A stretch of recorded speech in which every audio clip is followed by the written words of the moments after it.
Alhamdulillah, we have the tawfiq. Once again, we're together, another important Thursday night.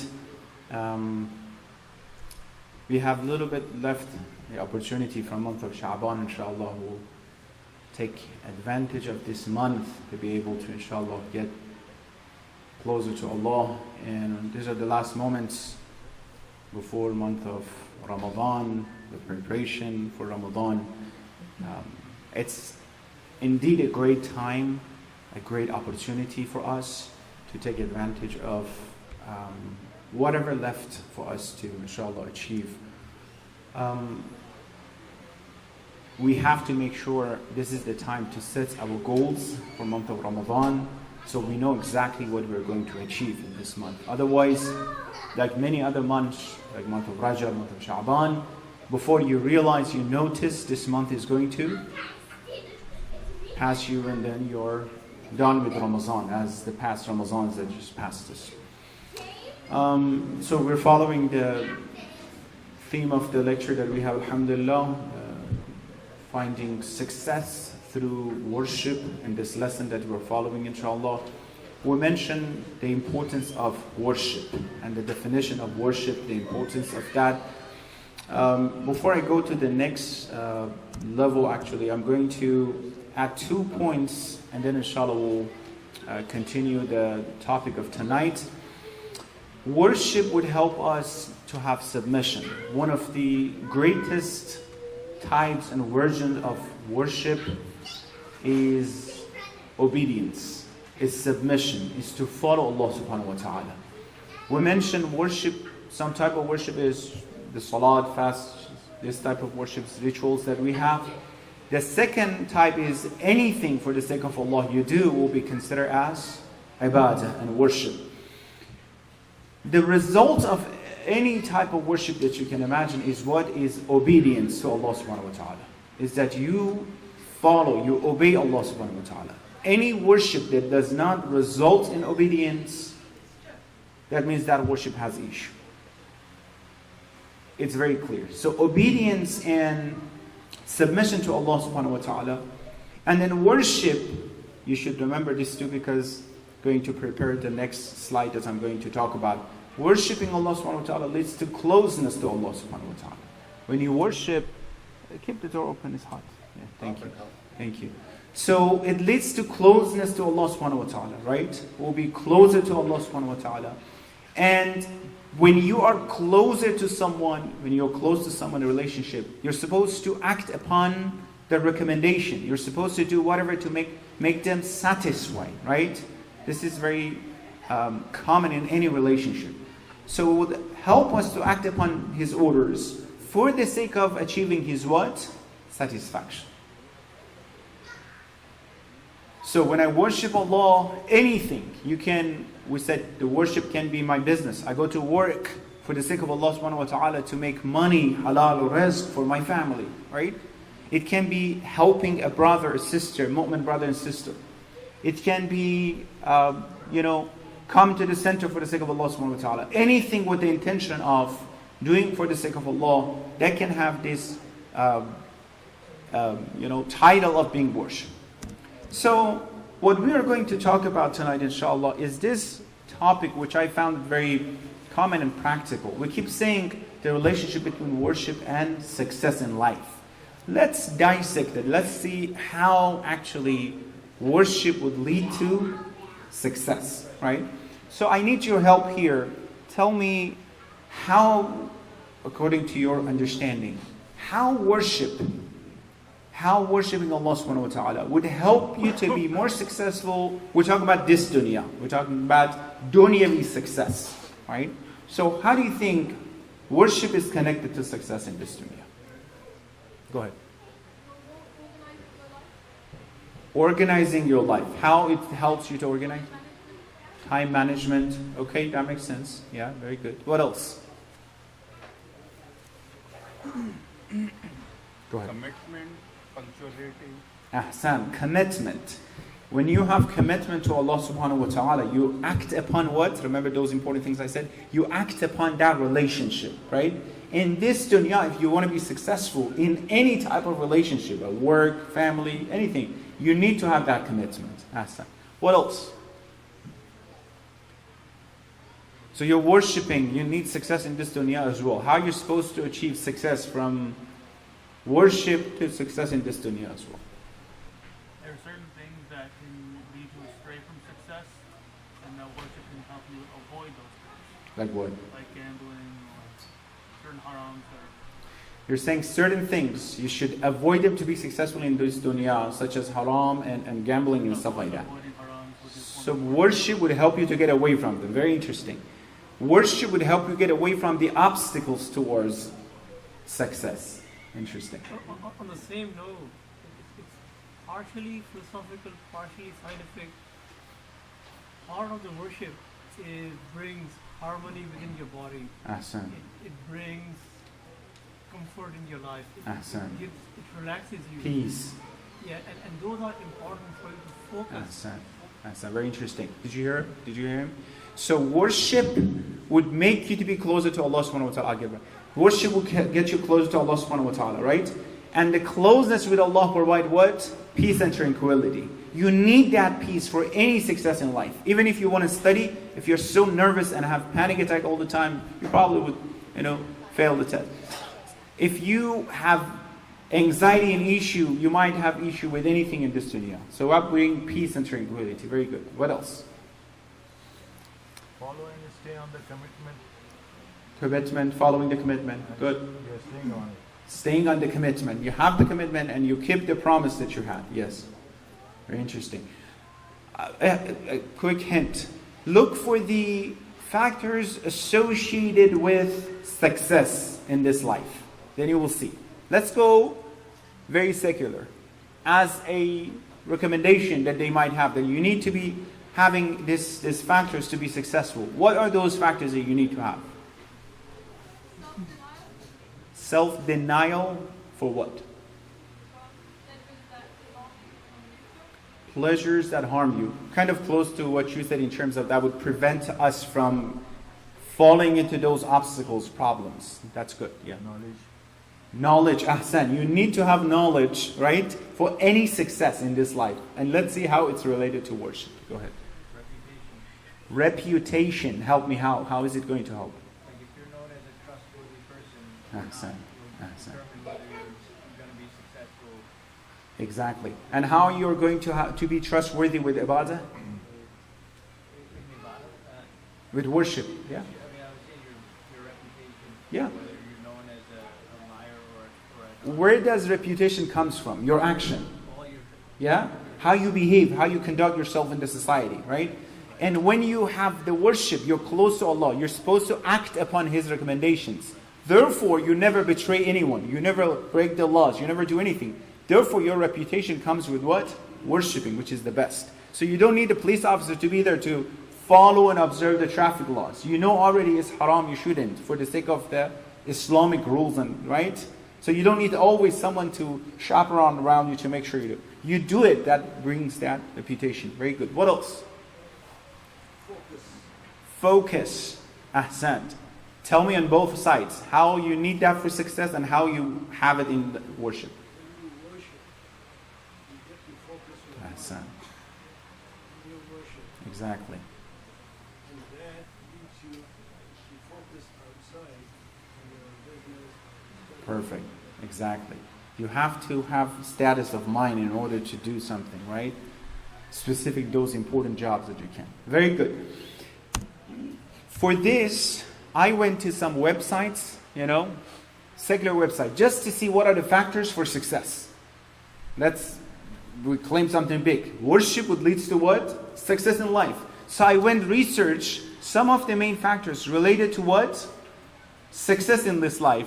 And we'll see if there is a connection between these two. Worship and those factors that they claim, psychologists or anybody else, physiologists. The first one, or one of the most important one they mentioned, mental health. You have to have a status of mind. You have to have peace in your life in order to have any success, right? If you want to be a good businessman, you can't be always having issues. A great businessman, when he or she has issues and anxiety in life, that would influence their performance, right? So they need to have this status of mind. This is one of the main things. Let's see how you can have it. Ayah Quran, Surah Ma'idah, Ayah 69. Bismillah ar-Rahman ar-Rahim. من آمن بالله واليوم الآخر وعمل صالحا فلا خوف عليهم ولا هم يحزنون. Whoever believes in Allah and the day of judgment and acts righteously shall have no fear, or these people would not grieve. They have no fear, these people. There's no anxiety, there's no phobia for these people, right? They're intact all the time. They're connected to Allah subhanahu wa ta'ala. Nothing would make them panic about what they have.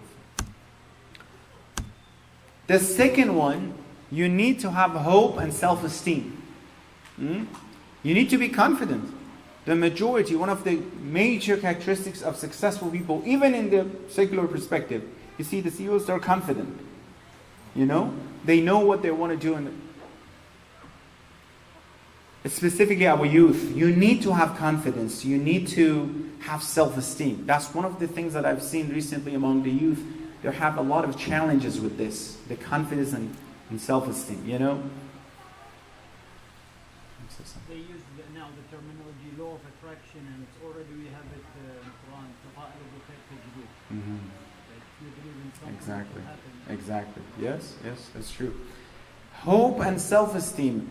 How do you think hope and self-esteem comes from worship? Go ahead. I think hope and self-esteem comes from worship, because when you worship and you get close to Allah, then Allah will help you get that self-esteem. Exactly. You're connected to the source of that hope and self-esteem. Exactly. Very good. Worship helps you to boost your confidence through believing in higher power and support.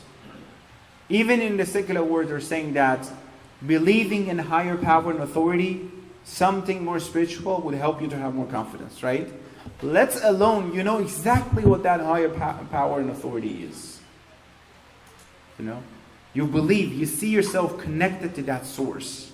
You feel you're not alone. Ayah Quran again. وَلَا تَهِنُوا وَلَا تَحْزَنُوا وَأَنْتُمُ الْأَعْلَوْنَ إِن كُنتُم مُؤْمِنِينَ. Do not lose heart and do not grieve. And you are the uppermost, you're the higher one if you are the believers. كُنتُم خَيْرُ أُمَّةٍ. You're among the best of all communities. If you believe in yourself, you believe in Allah subhanahu wa ta'ala, you believe in yourself, you act upon that belief, right? Another ayah, وَلَا تَيْأَسُوا مِنْ رَوْحِ اللَّهِ. Do not lose hope in the mercy of Allah. In fact, only infidels lose hope in Allah's mercy. No matter what, you are connected to the source of help. Even in the most difficult moments of your life, you know you're not alone. Someone is there to help you. That can be financial, that can be marital problem, that can be parenting, that can be anything else. That can be any type of aspects of your life, right? So you feel you're connected. You feel that dua, that worship would calm you down. I have many clients come to me. I ask them, they have a lot of anxieties, depression, and issue. I ask them, what can calm you down when you have anxiety? What calms you down? Many times they say dua, worship, zikr, ayah of Quran. Not very, very religious people. It says, when I remember Allah, when I recite Quran, when I have a zikr, it helps me to calm down. Quran says, أَلَا بِذِكْرِ اللَّهِ تَتْمَئِنُّ الْقُلُوبُ. Indeed, with the remembrance of Allah. So, someone who is always relies on his or her own power, this person would run out of self-esteem and confidence. Because sometimes the son of Nuh, Quran says, when his father told him that, come with us, get into the ark, the flood is coming, he says, I know how to swim. I'm going to get somewhere so high so the flood would not come to me. This is a fake confidence, self-esteem, right? No matter how much media gives it to you. Oh, you're so and so. Oh, you have to believe in this. Oh, you have to dress this way. Oh, who told you to be like this? You know? No matter what media, how much power the media would feed you with and bring you high, right? Why are you acting this way? No, you have to be that way. No matter how many movements started going on around, why are you dressing like this? You dress like others, right? That can feed that person higher and higher and higher and higher. All of a sudden, boom, when they fall down, you see there's no background behind this, right? When they fall down hard. We'll have issue, right? But the self-esteem that comes with Allah subhanahu wa ta'ala, which is one of the factors of success, it's indeed the major one. Alright. Education. It's very clear. We talked about this. You need to be educated. Imam Ali salatu wasalam says to Humayd, going back to self-esteem. Yeah, the self-esteem could be good. Hope and self-esteem could be good one way, and the other way, if it is overconfidence, that could destroy and spoil. Exactly. That's what we were saying. These things, if they're not connected to the rules, to Allah subhanahu wa ta'ala, they can be dangerous. You know? They can be dangerous for you. Education, Imam Ali told Kumail, told the same guy, Kumail, ما من حركة وأنت فيها محتاج إلى معرفة. Anything you want to do, any success, any business, anything you want to do in this dunya, you need to have ma'rifah. You need to know about this. You need to have knowledge about it. Before you apply to university, you need to do your research, what university is the best. Before you apply to a job, you have to do your research to know about this. Before you start a business, you have to do what? Do your research. Before you marry someone, before you have your daughter marry someone, make sure you do the research as much as possible. Not just because you saw them and the family are nice. The majority of those have issue when I tell them what happened. He was very nice. The family, we know the family. We always saw them here and there. So is that the whole measurement that you have because you saw them? The same poor analogy and measurement that we have with others as well. So do your research. You need ma'rifah and knowledge. For success, you need what? You need knowledge. You need education. And of course, this is one of the most important factors associated with that. Quran says, يَرْفَعِ اللَّهُ الَّذِينَ آمَنُوا مِنْكُمْ وَالَّذِينَ أُوتُوا الْعِلْمَ دَرَجَاتٍ وَاللَّهُ مَا تَعْمَلُونَ خَبِيرٌ. Allah will raise those. Raise means what? You have a higher position. You'll be more successful. In ma'navi, spiritual, and of course, who raise in the ranks, who believe, who have believed and are given knowledge. You know that our policy is that when we recite the Quran, we ponder upon the points of Quran. Do you find any point here that it's interesting to mention or to talk about? So far, Allah will raise those in ranks who have believed and are given knowledge. Ahsan, where did you get that from? Where did you get that from? What part of this ayah? Given knowledge, right?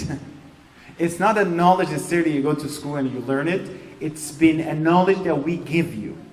The first book in Hawza, when you start opening it, Jam' al-Muqaddamat, it's the first book. When you start it, the first day says, Allah nurun, al-ilmu nurun yaqdhafuhu Allah fi qalbi man yasha. The first line, it says, ilm and knowledge is a nur, is a light that Allah will give to the heart of whoever He wants. That knowledge that we're talking about, the strongest knowledge, that we have hadith as well.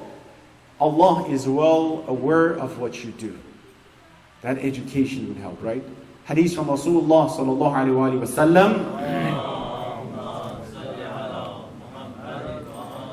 1 hour learning is better than 1 night worshiping. The whole night you worship, or the whole night you go learn something. Yeah. And 1 day of learning is better than 3 months fasting. It's amazing how they're putting this together. The best of all ibadat in night of Qadr is what? What is it? Talabul ilm. Looking for knowledge, divine knowledge. Speeches in month of Ramadan are one of the most important things. If you missed it, the rest is probably iftar. So the knowledge could be any knowledge. Anything. It could be from this world or from spiritual knowledge. Yeah. But Sayyidul, the highest, the best, the knowledge that I keep saying, Talabul ilm, it's not in the night of God you go learn chemistry or something. It's talking about the ilm, knowledge of Allah subhanahu wa ta'ala, right? Which is the best of all action. They're all knowledge, they're all good, they're all been recommended, right? Go learn, hadith says, go learn about knowledge even if it's in China, right? But the best of all knowledge is the knowledge of Allah subhanahu wa ta'ala. So if I go a conference for a day, so I'm good for 3 months fasting? That's what I said. No. This is about the knowledge of Allah subhanahu wa ta'ala. The divine knowledge, right? For sure in Ramadan you have to fast. Yeah. So this is about what they keep. Look, find any other religions that keep insisting on learning and knowledge and knowledge. You can't find it. The first ayah came to Rasulullah is about Iqra, read. They keep talking about this, learn and learn. When there was a war, they had some captured, right? One of the conditions to free them was if you can teach some Muslims to start reading and learning, writing. The whole religion is based on knowledge. The whole religion is to get rid of superstitions, khurafat. Not to add into this. Someone says, my culture said, my country said. The first culture and country is what? Culture of Ahlul Bayt. If any other cultures are alongside with the culture of Ahlul Bayt, Bismillah, we sign it and we agree with that. If any culture are against any part of it, it's against the sunnah of Allah, Rasulullah and Ahlul Bayt, we threw them away. Why? Because Rasulullah came and told the kuffar of Quraysh, follow me. You know what did they say? And all the infidels throughout the history. It says, we're just following what our fathers are saying and told us to do. Isn't it sometimes you do the same? Our fathers told us, our culture told us. When are we going to reform the true Islam? Hadith says when Imam Mahdi ﷺ comes, some people would accuse him and reject him that says, you brought a new religion. This is not Islam. This is not the religion that we knew about. Tell me the reason that Imam Hussein ﷺ, he said, I'm living, I'm standing in front of Yazid and I'm raising in front. What was the reason he said? Ahsan. It says, لِطَلَبِ الْإِصْلَاحِ فِي أُمَّةِ جَدِّي. I'm looking and seek for what? Reformation in the ummah of my father, my grandfather, the religion of my father. At that time, he should have reformation, let alone, because they added a lot of lies and superstitions and fake things, hadiths into this, right? All right, let's finish this. So, financial support. Very interesting. We're going exactly with the, worldly characteristics of. So help me, how worship will help you with financial support? I purposely put this to make it so common and realistic for us to see that how our worship's not only for, we're not even talking about akhirah, success in akhirah, right? We're talking about this dunya only to see how do you think it would help with financial matter? So homes, zakat, deed are the homes, zakat, all those duties that we have to pay. Okay, what else? help the community. Healthier community, financially good. What else? How about myself? Knowledge will make you to earn and to make you a successful person in the life. Good, you're going indirectly. By knowledge, that's good. By worship, by importance of knowledge, you get closer to Allah subhanahu wa ta'ala. You gain more knowledge. And then, okay, but how about directly? I couldn't hear you, sorry. You have to earn in a halal way. Okay, how about just earning? Earning, yes. Good. Bismillah. Your risk is granted to you by God, by Allah. Ah. So the more you worship Him, the more risk He'll grant to you. Ahsan. That's good. What do you mean by worship? Just praying? I mean, the more I pray, the more money I get? So what do you mean then? Oh, I got you. The more you have trust in Him, the more you Ahsan. like, for example, staying awake after Fajr until sunrise. That's one of the things that's recommended for increasing your risk. We said worship is not only rituals. Worship in anything for the sake of Allah, right? So when you support someone financially, the money grows. Ahsan. Multiplies Ahsan. also. Where do you get that mood of helping others? Why don't you be selfish? No, it's just my money. Because money, when the money is rolling, it benefits everyone. But if I hold all this money, then it will not benefit. Exactly. And you get that mood from Allah subhanahu wa ta'ala, infaq, donation for others, right? khums and zakat that you're saying. Who remembered the ayah specifically related to rizq? Then you said it comes from Allah subhanahu wa ta'ala. Don't worry. That's correct. Another one that you definitely shows you that don't worry, He will take care of your rizq. You said that? Who said that? You said that? Surah what? If you say it, I will recite salawat for you. If not, they will recite salawat for me. Muhammad wa ali Muhammad salawat for both. Surah Talaq, ayah 3. Ahsan, mashallah. Usually you need financial stability for your worldly success, right? Look at this ayah Quran. وَمَنْ يَتَّقِ اللَّهِ يَجْعَلْ لَهُ مخرجا ويرزقه من حيث لا يحتسب ومن يتوكل الله فهو حسبه إن الله بالغ أمره قد جعل الله لكل شيء قدرا. Whoever has God consciousness, taqwa, Allah brings forth a way out for him or her and provides for them the need that they have, the sustenance they need, from where he does not even imagine. That's the interesting part. He would support you from somewhere that you cannot even imagine. من حيث لا يحتسب. And whoever places his trust in Allah, He is sufficient for that person. The trust, right? Surely Allah is to accomplish His purpose. Allah has set a measure for everything. There is always a measure. Night of Qadr, we'll talk about this. One of the meaning of Qadr is what? Measure. And that night, they measure everything you're supposed to earn and make throughout the year until next Qadr. Anything in this world. They will even measure how many drops of rain should have this land, this region. How many other side, how many animals, everything. لِكُلِّ شَيْءٍ قَدْرًا. Okay. It has management in this dunya, right? In this center, if you're going to distribute some papers or something, we know how many we have, how many we give, we know how much we have to add, right? Let alone this world, how much Allah doesn't know, how much here goes, how much there goes, how much animals, right? Everything is measured. Surah Talaq, ayah 304. Alright, so let's, if you're tired, let's end here. Huh? Is it good? You don't have a school tomorrow? Four number is not good. Four number is not good? Salawat ala Muhammad wa ala Muhammad.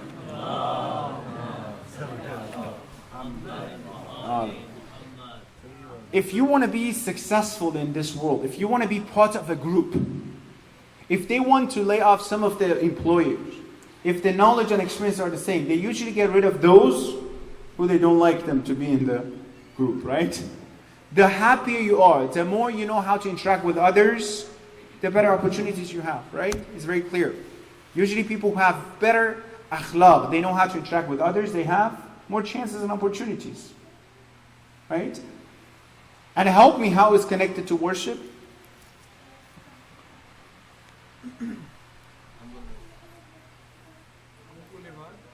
The what? Huquq al-ibad. How is it related to, somehow, to manner and akhlaq? It's very clear, we're talking a lot about this. Akhlaq in Islam, come on. We had the whole, few sessions about husn khulq and akhlaq in Islam, remember? Make mu'min or human happy or be satisfied. How you interact with others, how you make the haqqul nas, how you, the rights of others are important. The most important, the most successful person in this world is who? Is who? The best of all human beings. Who is who? Rasulullah Muhammad sallallahu alaihi wasallam, right? The most important measurement for his success is what? His mission, his risalah, that he could establish Islam, right?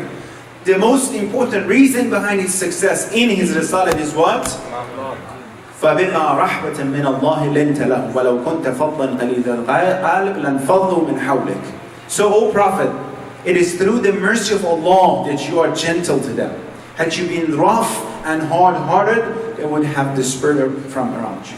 If you were tough with them, if you didn't have husn khulq with them, none of them will be around you. The reason, إِنَّكَ لَعَلَىٰ خُلُقٍ عَظِيمٍ, The reason that they come to you because of your akhlaq. Before because of Quran, before because of Islam is so and so, it's just your akhlaq will attract them. If you want to attract someone to masjid, including your family or your neighbors or your youth or someone else, akhlaq and nice and nice. It's about Rasulullah, let alone all of us, right? Very interesting. Therefore, husn khuluq, the reason behind the success of Rasulullah, of course it's important for us. I think it's the last one. Encouragement. We need to set goals for ourselves, have incentives in life. Let's see how it comes from worship. In Surah Al-Kabut, ayah 69, Bismillah ar-Rahman, وَالَّذِينَ جَاهَدُوا فِينَا لَنَهْدِيَنَّهُمْ سُبُلَنَا وَإِنَّ اللَّهَ لَمَعَ الْمُحْسِنِينَ. As for those who strive in our way, they work hard in our way, right? We will certainly take them onto our path. The path of Allah is the path of success, you know. And indeed, Allah is with those who are good in deeds. It's one of the best ayat, if you remember. وَالَّذِينَ جَاهَدُوا فِينَا لَنَهْدِيَنَّهُمْ سُبُلَنَا. We promise that we will take their hands. We promise that we'll make them successful. That's a promise from Allah. He Himself will give them hidayah. And the hidayah, when it comes, it's not only for akhirah, it's for dunya as well. So you have this incentive. I'm working here for the sake of Allah subhanahu wa ta'ala. You go to work, right? Sometimes you go to, oh my God, I have to go to business again to work. Sometimes you say, not only I'm making money, I'm getting thawab from Allah subhanahu wa ta'ala as well. You go to your school. It's not just you studying and to gain knowledge. It's that you gain the knowledge. At the same time, Allah take care of your akhirah as well. At the same time, Allah would what? Bless you and your life. It's just important to connect that with Allah subhanahu wa ta'ala. It's important. Tomorrow when you go out, you know, take a wuzu. Bismillah ar-Rahman. Throughout the whole day, you have the light, the nur. The hadith says, you sleep with wuzu until when you wake up, the angels will do istighfar and will send thawab to you. Isn't it a great incentive? When you can gain so easily, right? And bring that encouragement to us. Therefore, you see, there's some of the samples that how worshiping Allah subhanahu wa ta'ala bring this closeness to Allah, that we have to act upon Islam, and that in return makes what? Makes us to have all these factors of association for success, associated with success, that what helps us to be successful in dunya as well, inshallah. So we'll continue this a little bit before Ramadan. We have one more week, right? Inshallah, Thursday. We'll finish this to talk about some of the benefits of these topics, inshallah, and so forth. Any question?